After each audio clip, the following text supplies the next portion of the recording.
changer un peu lu doxul woon ci gouvernement biñ fi tegoon donc yow da nga jàpp ne que malgré tout ça il y aura pas grand changement en fait mënoo xaar un grand changement ci gouvernement bi ñu teg. non xaaruma ci grand changement honnêtement en termes d'orientation parce que ñoom déjà wax nañu li tax ñuy remanier mooy nee nañ daa am ko démissionner et cetera donc xaaruma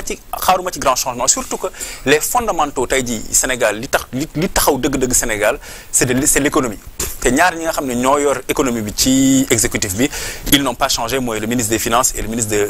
chargé de l'économie te boo xoolee aussi ñi nekk ci kaw mooy président bi ak premier ministre ba ñi nga xam ne wane nañ seen incompétence ak seen ñàkk niveau ak seen ñàkk vision ñoom ñu ngi fi moi je n'attends réellement pas grand changement ci attelage bii nekk fii parce que déjà en termes d'hommes il y a pas grand changement dans l'équipe en termes de vision et d'orientation économique il y a pas grand changement et je pense que ci wàllu doxalin aussi wane wuñ ne vraiment ñoom bëgg nañ indi changement d'orientation. mais vous dites que ñi nekk au sommet wanewuñu li nga wax sax man ñemewu ma ko waxaat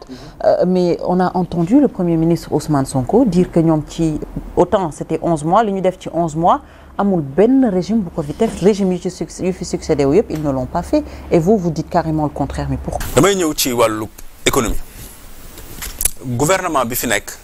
en 2 exercices budgétaires dafa leb 10 200 milliards 10 200 milliards 10 200 milliards yi da nga ciy génne li ñuy woowee l'amortissement de la dette mooy fayu bor Macky Sall Abdou Diouf ak Abdoulaye Wade yi fi nekkoon boo xoolee donc boo jëlee loolu li ci des ci wàllu loolu la ñuy woowee déficit booy dégg déficit mooy bor bi nga leb pour liggéey déficit bi 4000 milliards la tabaxuñ fi tali 4000 milliards le gouvernement bi leb ci ñaari at ne day liggéey te tegu fi tali boo koy comparer ak par exemple 2014 2023 yi président Macky Sall def li mu leb c'est 10 800 milliards en termes de déficit boo xoolee réalisation 10 000 milliards ci en 10 ans gis stade Abdoulaye Wade gis Dakar Arena gis les centrales électriques par exemple capacité énergétique Sénégal 2012 500 mégawatts la woon bi fi Macky Sall di jógee c'est 2000 mégawatts donc dañ ko multiplier par 4 boo xoolee aussi la autoroute Dakar Mbour Fatick Kaolack xool la boucle de Bouddié la boucle de Kalounay xool lancement Air Sénégal l'aéroport bi ñu jaxal et cetera donc il y a plein d'infrastructures yoo xam ne dañ ko def ci déficit boo xam 10 800 milliards la ñoom seen déficit c'est 4000 milliards en 2 ans tabaxuñu fi tali donc loolu mooy ci wàllu économie beneen bi ci laa ñëw beneen bi gouvernement bi dafa def xam nga investissement donc mooy changer réew investissement public gouvernement bi dafa génne rapport trimestriel d'exécution budgétaire investissement bi premier trimestre bi c'est 2,4 milliards 2 milliards le gouvernement bi investir deuxième trimestre bi mooy donc 6 mois yu njëkk yi 2025 gouvernement mu ngi investir 11 milliards je pense que quelqu'un ku bëgg a liggéey ku bëgg a changer réew du investir 11 milliards ñu dem ba ci biir ne léegi dañuy def redressement dañuy réorienter def un plan de redressement ñu ngi laaj ci plan boobu 5667 milliards nee na loolu lañ soxla loolu la ñuy lever ci xaalis xam nga en terme d'effort état bi mooy train de vie de l'état xam nga ñaata la ci 100 milliards si 5 donc 1,76% la état bi bëgg a def effort ci wàññi dundam sur les 5667 milliards yi mu soxla sur les libertés moom jaratul ma ci ñëwaat ndaxte xam ne yéen am ngeen un collaborateur boo xam ne seen chaîne la doon intervenir muy Abdou Nguer ñu jàpp ko ci loo xam ne ñu di ko nuyu ñu jàpp ko ci loo xam ne amul benn solo enfin du waruñu ko sax jàpp Badara Gadiaga wax naa ko léegi ak aussi toutes les menaces yi ñuy def ci liberté yi nit ñi dinañ leen tëj dinañ leen jàpp di saaga nit ñi di saaga magistrat premier ministre nag toog ne léegi les magistrats sont des corrompus magistrats de la Cour suprême mu nekk loo xam ne kenn mësu koo dégg ci àdduna président bi toog ne peuple bi dafa war a def pression ci magistrat alors que magistrat c'est ce qui le caractérise c'est l'indépendance donc magistrat mënul am pression ni du gouvernement ni du peuple ni de qui que ce soit parce que dafa war a juger comme on dit en âme et conscience en toute intime conviction donc loolu lépp daal nekk ay résultats yoo xam ne nii yu bon ñoom am nañ ko ci suñu diplomatie bi nga xam ne quasiment dañ ko nasaxal Sénégal amatul par exemple ay doomam yoo xam ne dañuy candidater au plan international am fa succès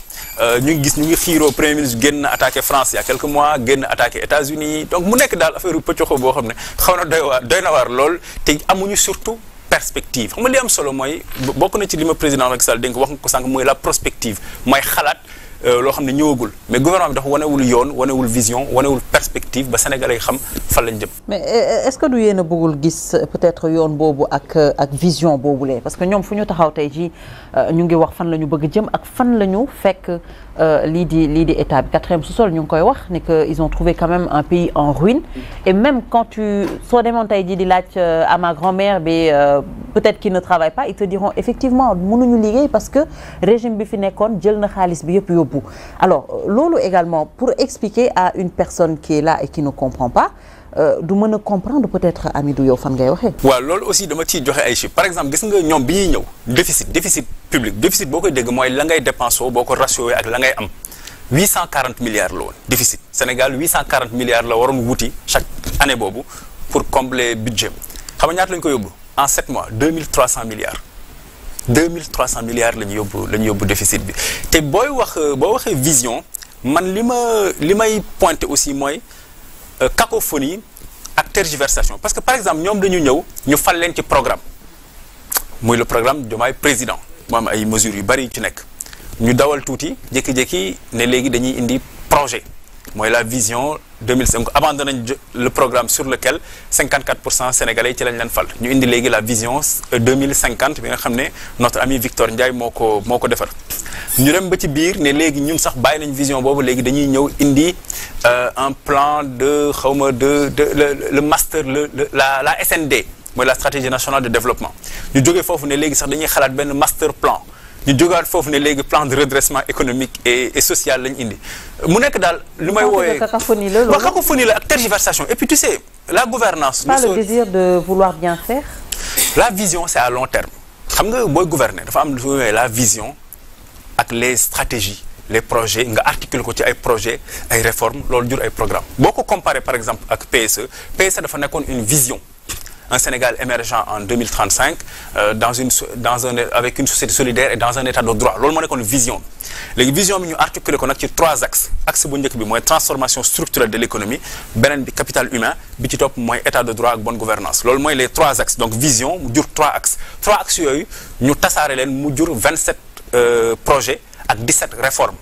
parce que réew projet moo koy defar ak réforme projet nag mooy lan mooy li ngay articuler ne dinaa defar infrastructure wàllu énergie wàllu santé wàllu et cetera mais nag loolu balaa nga koy def il faut avoir le courage de réformer mooy fekk réew mu am ay li ñu woowee goulot d'étranglement nga fexe ba dindi ko ba. comme c'était le cas d'ailleurs hein. Oui exactement léegi 17 réformes la ñu kii woon mais ñoom leur problème c'est pas ce ne sont ni les projets ni les réformes ni les programmes en fait c'est la vision qui change tout le temps. En 17-18 mois mënoo changer vision parce que vision dafay dépasser génération